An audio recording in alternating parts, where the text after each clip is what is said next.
바로 이때 일본은 만주 일대의 독립군을 초토화시키겠다고 대규모 병력을 출병시켰다.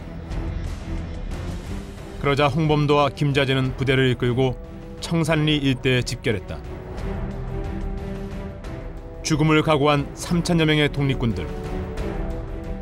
그들은 35,000명의 일본군에 맞서 6일간의 대격전을 벌였다.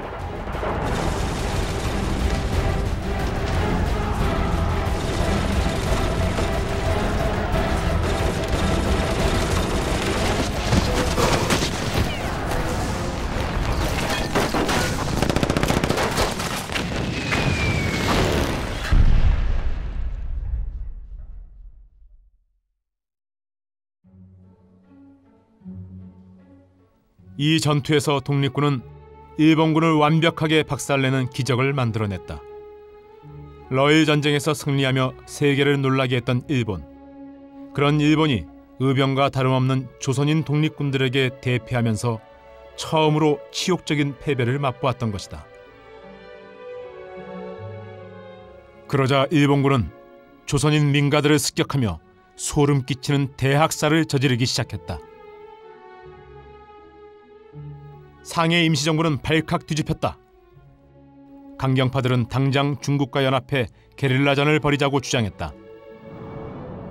그러나 온건파들은 군사력을 제대로 키워서 전쟁을 해야 한다고 주장했다.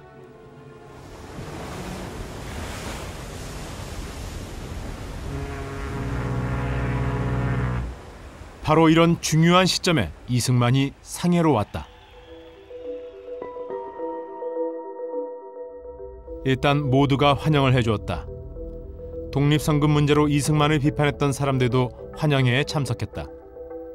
그리고 행사가 끝나자 임정 요인들은 일본에 맞서 효과적인 독립운동을 벌이자며 정부 개혁 방안들을 건의했다.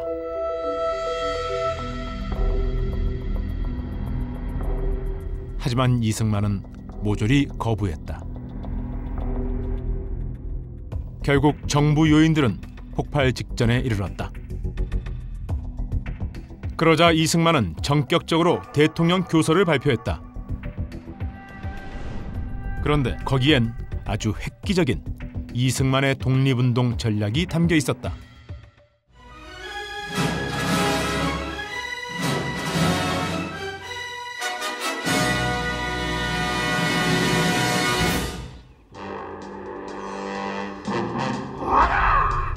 우리 형편상 전쟁 준비는 국민들에게 맡기는 것이 옳다. 국내외 일반 국민들은 각자 직업에 종사하면서 여가 시간에 병법을 연마하라.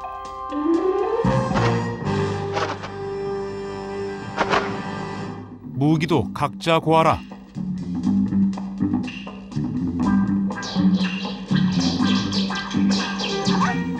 그러다가 좋은 시기가 오면 일제히 나서서 싸우자.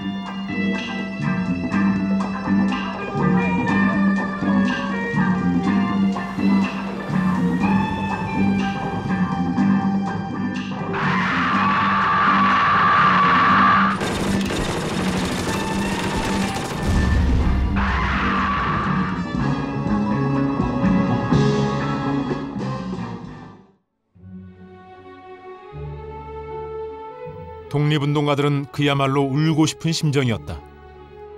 대체 이승만은 왜 이런 돌대가리 같은 전략을 내놓은 걸까? 그 이유는 역시 돈과 관련이 있다. 임시정부 수립 후 한인들은 독립선금을 냈고 정부는 예산을 편성해서 독립군 부대를 양성했다.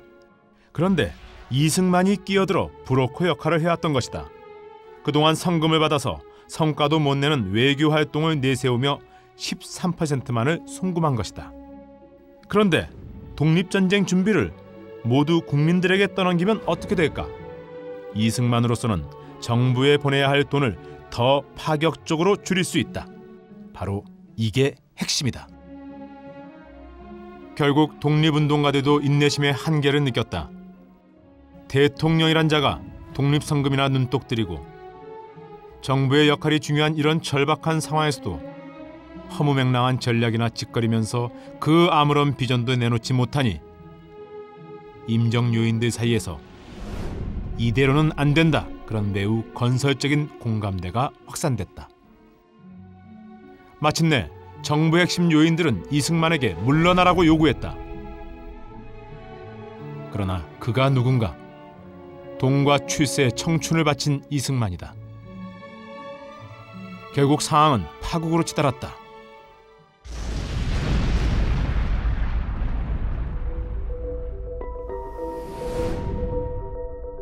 국무총리가 이미 떠난 상황에서 김규식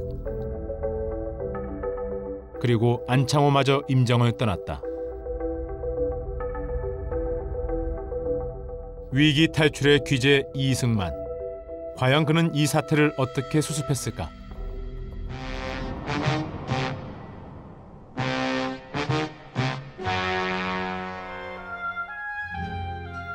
그렇게 임시정부를 쑥밭으로 만들어 놓고 이승만은 백인 미녀들과 럭셔리 레스토랑이 있는 미국으로 돌아가 버렸다.